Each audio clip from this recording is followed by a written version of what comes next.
안녕하십니까. 인공지능의 일을 담당하고 있는 조규철입니다. 오늘은 머신러닝 중에 강화학습의 첫 번째 시간이 되겠습니다.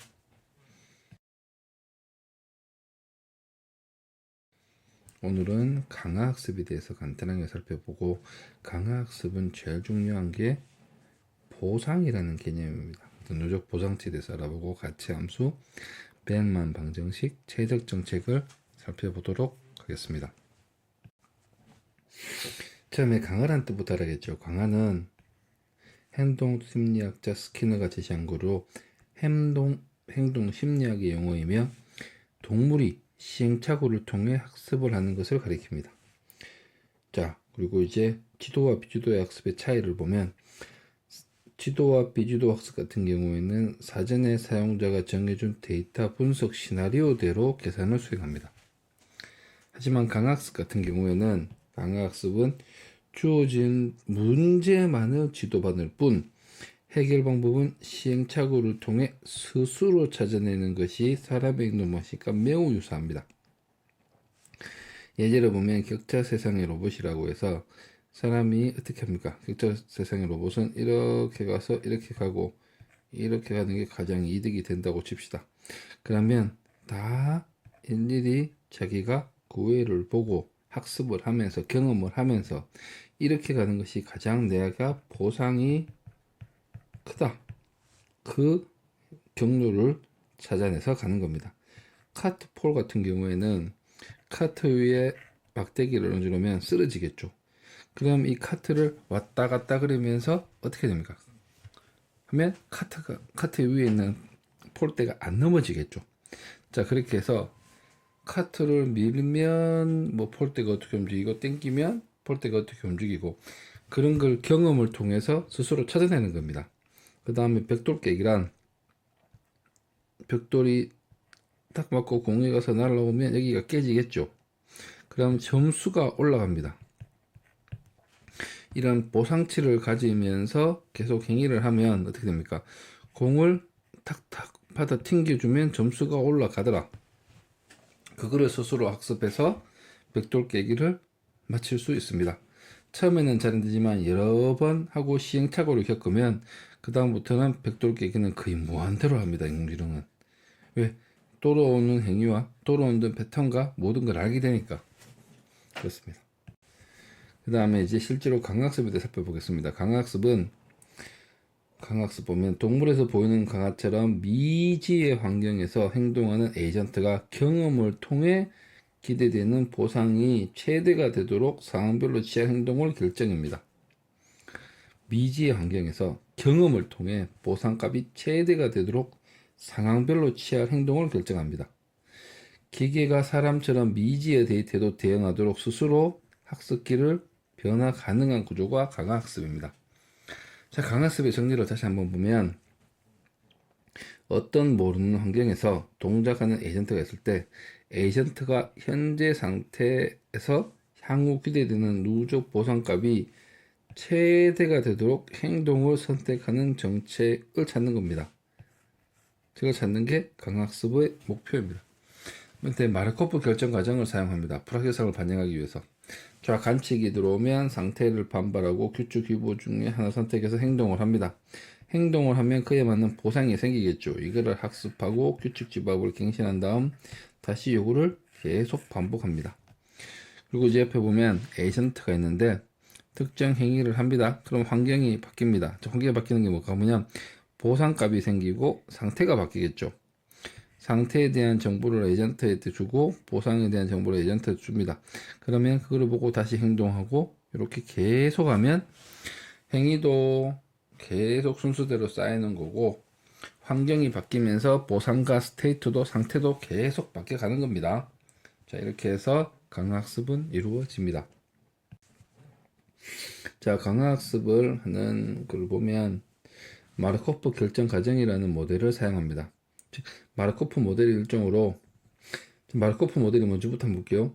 마르코프 모델은 미래의 상태는 현재 상태 S의 영향을 받고 과거 상태에는 영향을 받지 않는 시스템으로 말합니다. 즉, 확률로 보면 과거가 모든 사건이 일어나고 미래, 즉 다음 상태가 일어날 확률과 현재 상태가 일어나고 다음 상태가 일어날 확률은 같습니다. 즉 현재 상태는 미래의 상태는 현재 상태의 영향을 받고 과거 상태는 아무런 영향을 줄 수 없다는 겁니다. 그 다음에 마르코프 결정 과정은 위에 마르코프 모델을 인용한 건데 여기에 뭐가 들어갑니까? 행동이 들어갑니다. 즉 미래의 그 과거 상태에서 영향을 받지 않기 때문에 위의 수식과 같이 똑같은 게 하나 내려지만 추가적으로 액션이 붙는 겁니다. 즉 행위를 수반하는 겁니다. 가상학습에서 시간 t에서의 상태와 행동에 의존하는 마르코프 결정 과정에 기반을 두고 학습을 진행하고 행동의 결과로 보상값을 받습니다. 이게 마르코프 결정에서 중요한 겁니다. 위의 마르코프 모델에서 상태와 행동에 의존하는 모델을 가지고 그 다음에 행동을 하면 상태가 바뀌겠죠. 그때 행동의 결과로 보상값을 받습니다. 이게 가장 중요한 겁니다. 이 보상값에 따라서 강화학습은 스스로 학습하더 그 다음에 행위를 결정하게 됩니다. 강화학습의 목적을 보겠습니다. 기대 누적 보상값이 최대가 되도록 하는 정책을 찾는 겁니다. 이게 바로 강화학습의 목적입니다. 내가 어떻게 행위를 하면 이 보상이 최대가 될까? 그것을 정하는 정책입니다. 이제 강학습의 마르코프 결정 과정을 한번 살펴보면 상태의 집합 S, 행동의 집합 A, 죄송합니다. 여기 행동이 빠졌습니다. 행동의 집합 A가 있습니다. 상태 전이 결정 확률 분포라고 읽어보면 상태가 변하는 걸 말합니다. T 시점에서 ST에서 AT를 취할 때 도달하는 다음 상태 ST1을 결정하는 것. 자, 현재 상태가 발생하고 현재 행위가 있을 때 다음 상태 S-가 즉 ST 더하기 1이 발생할 확률 분포를 말합니다. 표시를 T, S, A, S-로 표시를 합니다. 상태 전이가 일어날 때 즉시 보상값에 대해서 보면 즉시 보상값은 상태 전이에서 받는 즉시 보상값 R이라고 부릅니다.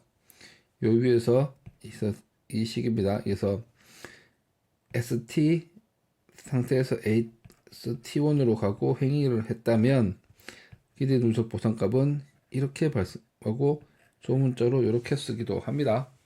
자, 그러면 누적 보상값이 최대가 되는 게 이 수식들을 이용하면 만들어질 수 있겠죠.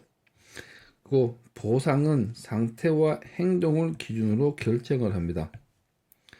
좋은 정책을 계속 유지하는 것이 중요하므로 다음 기회에 획득할 수 있는 보상의 기대치를 극대화하는 게 다음 기회에 획득할 수 있는 보상의 기대치를 극대화하는 정책을 결정해 가는 것이 강학습의 목표입니다.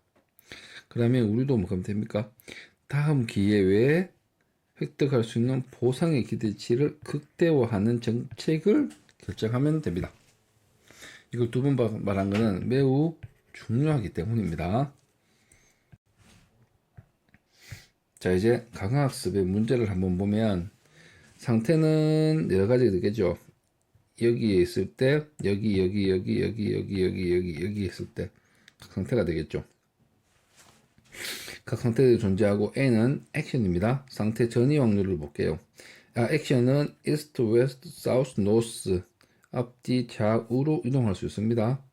상태 전이 확률은 1에서 north로 가서 3-2 즉 1에서 북쪽으로 가서 3-2 즉 위로 갈 확률은 0.8 3-1에서 2-1로 갈 웨스트니까 웨스트로 가서 2-1이 될 상태는 0.1 그 다음에 다시 오른쪽으로 가면 0.1 이런 상태 전이 확률을 가지고 있습니다.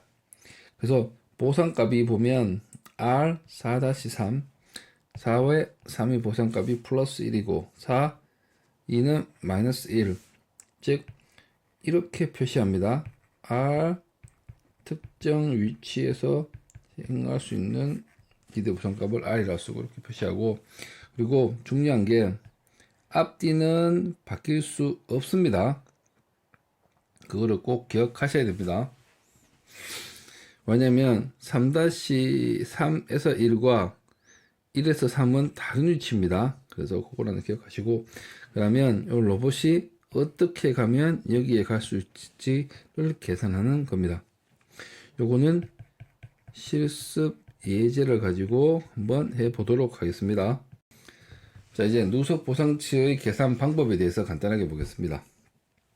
누적 보상치를 가장 최대로 한 건데 단순하게는 V라 부르고 연속해서 보상치가 더해지면 지속적으로 커질 수 있음. 자, 연속으로 각 스테이트가 움직임에 따라 보상값도 달라지겠죠. 각 스테이트의 보상값을 모두 더하는 게 단순하게인데, 그 다음에 할인 누적합계라는 게 또 있습니다. 중간에 감마가 들어가는 거예요. 이게 뭐냐면 할인율이라고 합니다. 가까운 보상이 먼 미래 보상보다 가치가 있을 때 각 스테이트에 가중치를 두어서 그걸 적용하는 반응을 조절하는 겁니다. 가치의 차이가 되겠죠. 현재 돈의 가치와 몇 년 후의 돈의 가치는 변합니다. 그러니까 예전에 일어난 보상과 최근에 일어난 일에 대한 보상은 다를 수가 있습니다. 그거를 이제 실제로 적용하자는 얘기입니다. 그 다음에 가치함수에 대해서 살펴보겠습니다.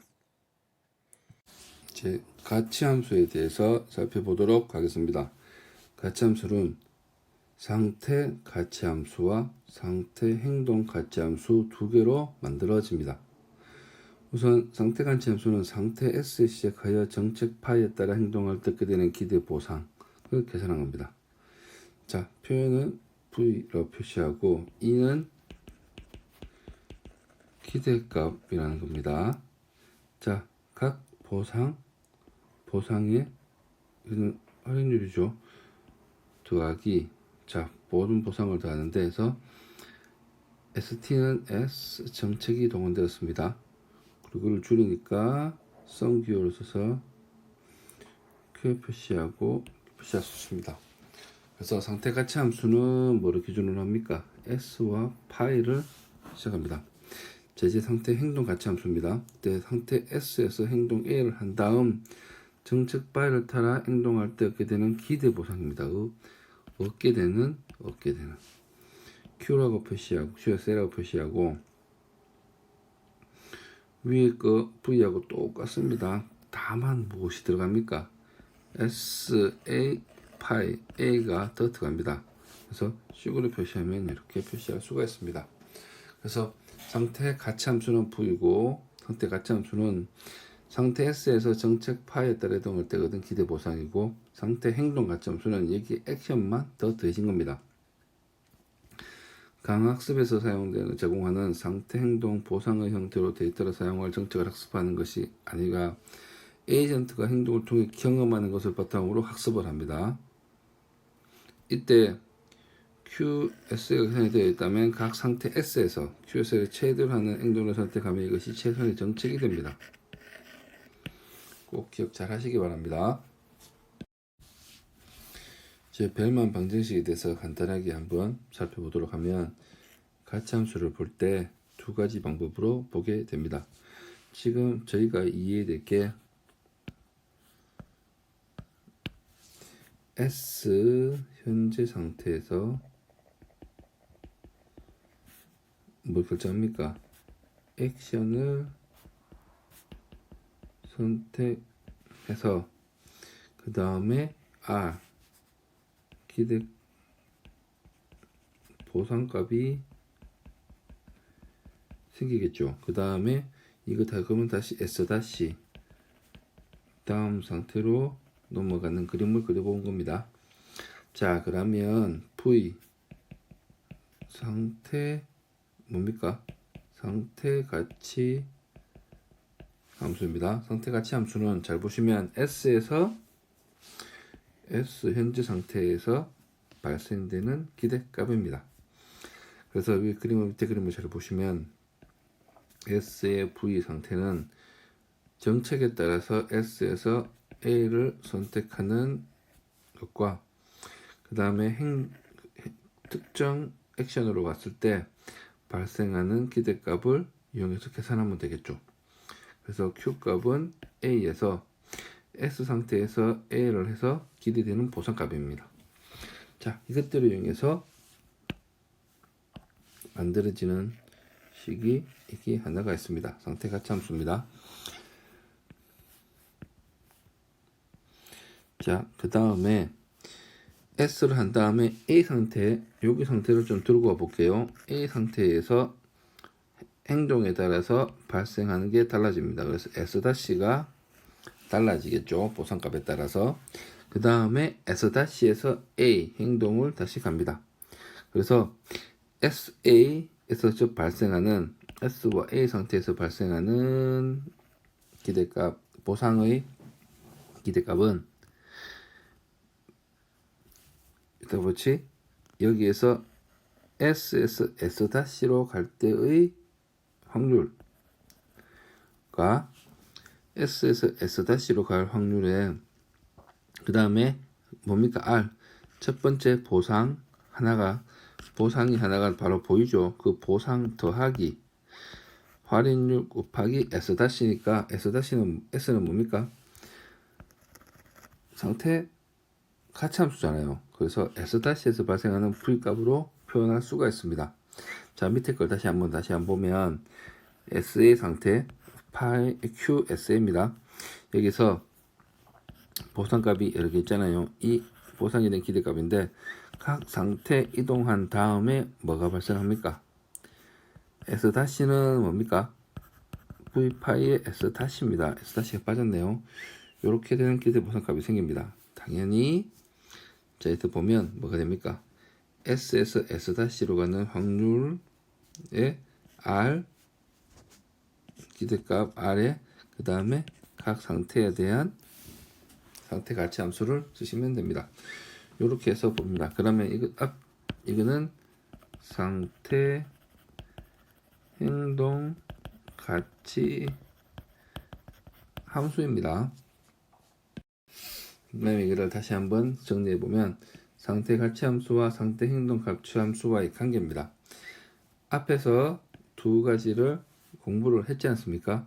이해를 했는데 다시 수식으로 보면 자, 여기서 파이 정책 파이가 상태에서 행동 A를 선택할 확률 P 상태 S에서 행동 A를 할 때 상태 S-C가 될 확률 R 상태 S에서 행동 A를 할 때 보상값 값만은 할인율입니다. 이거를 가지고 앞에 수식을 이용해서 풀면 수식을 통해서 이 두 가지를 증명할 수도 있습니다.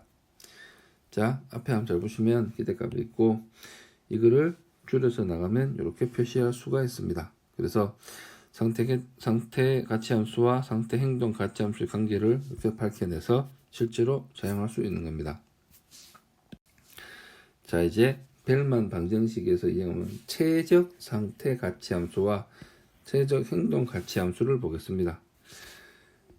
자, 벨만 방정식에서 이용해서 V의 최적 상태를 최적을 표시합니다. 여러 가지 정책을 쓰는 파이 S 중에 가장 맥스가 되는 값을 찾고 파이 맥스는 뭐가 떴습니까? 행동 A를 할 때 기대되는 가치 함수 A, 즉 맥스 A입니다. 기존에 했을 때 Q와 똑같습니다. 그래서 앞에 불만 정식을 이용해서 맥스 A 여기 뭐가 됩니까? Q 파이 SA의 식을 이용해서 뭘 구할 수 있습니까? Q 스타 SA 최적 상태를 구할 수가 있는 겁니다. 즉 여기서 최대가 되는 A를 기준으로 해서 최대가 되는 것을 선택하면 되는 겁니다. 최적 상태 행동 가치 함수는 QSA입니다. QSA는 max QSA와 똑같은 얘기죠. 이 정책을 선택할 때 최적이 되는 거. 그러면 앞에 수식에서 이용을 해서 여기서 이제 max A를 선택 QSA가 되는 놈을 선택하면 됩니다. 그래서 Q 스타 SA가 구해지면 최적 상태 파이 스타를 구할 수가 있습니다. 위에 두 식을 이용해서 이용을 하면 파이 스타 S는 아규먼트 맥스 A, Q 스타 SA를 최고로 하는 값을 선택하면 이게 최고의 정책이 됩니다. 자, 수식을 간단하게 했고 뭐 증명하기 위해서 노력은 안 했지만 머신러닝에서 강화 학습은 위와 같이 상태 가치 함수와 상태 행동 가치 함수를 두 개를 만들고 나고 그리고 여기서 이것들을 이용해서 최선의 정책을 선택해야 됩니다.